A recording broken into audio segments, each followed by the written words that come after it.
ओम नमो भगवते वासुदेवाय नमः। जय श्रीमन नारायण। दोस्तों आइए हम जानेंगे शरद पूर्णिमा के बारे में। अश्विनी मास की पूर्णिमा तिथि यानी कि शरद पूर्णिमा, जब भगवान श्री कृष्ण ने महारास लीला आरंभ की थी, वही पवित्र समय है जब चंद्रदेव अपनी 16 कलाओं से संपूर्ण रूप से खिल उठते हैं और इस पृथ्वी पर अमृत रूपी औषधि रस की वर्षा करते हैं। नवरात्रि के बाद आने वाला यह शरद पूर्णिमा का पर्व भगवान श्री कृष्ण और चंद्रदेव की आराधना करने के लिए विशेष समय है। यह अपनी आध्यात्मिक साधना को उन्नति बनाने के लिए भी श्रेष्ठ समय है और ऐसे ही शरद पूर्णिमा बस कुछ ही दिनों में आने वाली है। तो चलिए आज हम जानेंगे शरद पूर्णिमा कब है, उसके शुभ मुहूर्त कौन से रहेंगे और किस प्रकार हमें उसका पालन करना चाहिए। आइए आज हम शरद पूर्णिमा कब है इस बारे में जानते हैं। इस बार वर्ष 2025 में शरद पूर्णिमा 6 अक्टूबर 2025 सोमवार को आ रही है। अश्विनी मास की पूर्णिमा तिथि का प्रारंभ हो रहा है 6 अक्टूबर 2025 दोपहर 12:23 पर और यह पूर्णिमा तिथि समाप्त होगी 7 अक्टूबर 2025 सोमवार सुबह 9:16 पर। तो इस प्रकार अगर देखा जाए तो शरद पूर्णिमा तिथि 6 अक्टूबर 2025 को मनाई जाएगी, क्योंकि चंद्रमा का उदय 6 तारीख को रात में पूर्णिमा तिथि के अवसर पर अपनी 16 कलाओं के साथ होगा। इसीलिए पूर्णिमा के दिन उपवास का पालन 6 अक्टूबर को रखा जाएगा। इस दिन पूर्णिमा की रात्रि में किए जाने वाले जप तप साधना इत्यादि कार्य भी 6 अक्टूबर 2025 को किए जाएंगे, लेकिन पूर्णिमा के दिन किया जाने वाला प्रातःकालीन स्नान और दान अगले दिन यानी कि 7 अक्टूबर को सुबह जब पूर्णिमा तिथि उपलब्ध रहेगी उसी समय पर किए जाएंगे। तो इस प्रकार 6 अक्टूबर को हम पूर्णिमा तिथि का पालन करते हुए उपवास व्रत इत्यादि रख सकते हैं, रात्रि में चंद्रदेव को अर्घ्य अर्पित कर सकते हैं और हमारी आध्यात्मिक साधना भी कर सकते हैं। पूर्णिमा का प्रातःकालीन स्नान अगले दिन सुबह यानी 7 तारीख को सुबह ही किया जाएगा। उसी वक्त पूर्णिमा के उपलक्ष्य में प्रातःकालीन दान भी दिया जाएगा। पूर्णिमा वाले दिन यानी 6 अक्टूबर को और कौन कौन से शुभ मुहूर्त हमें प्राप्त हो रहे हैं। इस दिन ब्रह्म मुहूर्त का समय रहेगा 4:39 से लेकर 5:28 तक। इस दिन सूर्योदय होगा 6:17 पर और सूर्यास्त होगा 6:01 पर। इस दिन प्रातः काल में भगवान श्री विष्णु और भगवान सत्यनारायण देव की पूजा अर्चना करने का समय रहेगा सुबह 5:03 से लेकर 6:17 के बीच में। इस दिन अभिजीत मुहूर्त का भी समय भी सुबह 11:45 से लेकर 12:32 तक और विजय मुहूर्त दोपहर 2:06 से लेकर 2:53 तक है। संध्या काल में भगवान श्री हरि की पूजा अर्चना करने का समय रहेगा 6:01 से लेकर 7:15 तक।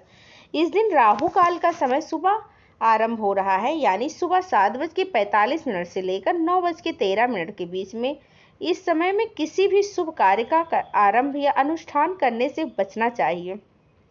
शरद पूर्णिमा के दिन यानी कि 6 अक्टूबर को संध्या में चंद्रोदय होगा और शाम 5:27 पर। अगले दिन प्रातःकाल पूर्णिमा का स्नान करने का समय रहेगा यानी 7 अक्टूबर 2025 मंगलवार के दिन सुबह 4:39 से लेकर 5:28 के बीच में। उस दिन प्रातः सूर्योदय होगा 6:17 पर।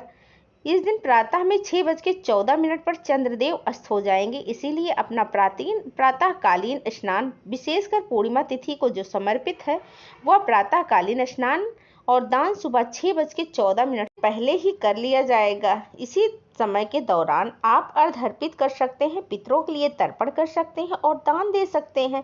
कई स्थान पर उदय तिथि के अनुसार पूर्णिमा का पालन 7 अक्टूबर को भी किया जा रहा है, क्योंकि 7 अक्टूबर को सूर्योदय के समय में पूर्णिमा तिथि उपलब्ध है।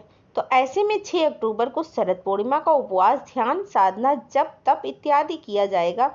6 अक्टूबर की रात्रि में चंद्रदेव अपने पूर्ण कलाओं से खिलेंगे और 7 अक्टूबर को सुबह प्रातःकालीन स्नान और दान दिया जाएगा। शरद पूर्णिमा का दिन अत्यंत पावन दिवस होता है। इस दिन पर जब चंद्रोदय होता है तो चंद्रमा की किरणों से अमृत बरसता है और इसका शुद्ध और दिव्य तेज प्रत्येक मनुष्य के ऊपर पड़ने से कई रोगों का निवारण होता है। और यह पूर्णिमा तिथि यानी शरद ऋतु की पूर्णिमा आध्यात्मिक साधना के लिए भी अत्यंत महत्वपूर्ण है। इस दिन ब्रह्मांड में विशाल मात्रा में सकारात्मक ऊर्जा व्याप्त रहती है और इस दिन भगवान श्री विष्णु और माता लक्ष्मी की पूजा की जाती है। गंगा स्नान और दान का भी विशेष महत्व है। भक्तगण शरद पूर्णिमा की रात्रि में चंद्रमा के किरणों के नीचे दूध, पोहा, खीर इत्यादि बनाकर रखते हैं और मध्य रात्रि तक उसे चंद्रमा के किरणों के नीचे रखा जाता है और उसके बाद प्रातः काल में उसका सेवन किया जाता है। आयुर्वेद की दृष्टि से अगर देखा जाए तो चंद्रमा की सीधी किरणें जब इन व्यंजनों के अंदर पड़ती है तो विशेषकर खीर, दूध, पोहे इत्यादि में तो उसके औषधीय गुण अनेक गुना बढ़ जाते हैं। इसे कोजागर व्रत भी कहा जाता है और साथ ही इसे कौमुदी व्रत भी कहा जाता है। शरद पूर्णिमा की रात्रि में ही भगवान श्री कृष्ण ने दिव्य प्रेम नृत्य महारास किया था। भगवान की बांसुरी का दिव्य संगीत सुनकर उनके साथ आध्यात्मिक अलौकिक प्रेम के नृत्य करने के लिए वृंदावन की सभी गोपियां अपने घरों से निकलकर भगवान श्री कृष्ण के पास आ जाती हैं। अपना सब कुछ समर्पित करके शरद पूर्णिमा के विशेष अवसर पर अनेक मंदिरों में विशेष श्रृंगार किया जाता है। कई स्थानों पर सांस्कृतिक कार्यक्रम भी आयोजित किए जाते हैं। इस दिन अनेक प्रकार के धार्मिक आध्यात्मिक अनुष्ठान करने का भी विधान है। जैसे कि शरद पूर्णिमा के दिन भगवान सत्यनारायण देव, माता लक्ष्मी देवी, चंद्रदेव और भगवान श्री कृष्ण की पूजा की जाती है। इस दिन कई लोग उपवास भी रखते हैं। तो यह थी शरद पूर्णिमा के विषय में संपूर्ण जानकारी। प्रेम से बोलिए माता लक्ष्मी की जय हो, विष्णु भगवान की जय हो।